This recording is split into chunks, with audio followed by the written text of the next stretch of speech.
আসসালামু আলাইকুম। আমরা যারা সৌদি আরব প্রবাসী আমাদেরকে সবসময় কিছু নিয়মের মধ্যে থাকতে হয়।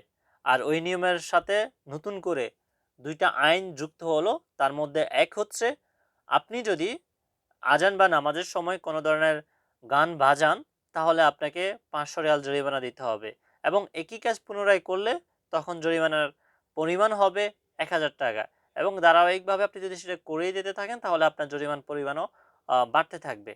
আর অন্য যে আইনটি সেটা হলো যে সৌদি আরবের জাতীয় পতাকাকে যদি আপনি অসম্মান, অবমাননা করেন, তাহলে আপনাকে ৩,০০০ রিয়াল জরিমানা দিতে হবে। পাশাপাশি আপনাকে ১ বছর জেলে থাকতে হবে।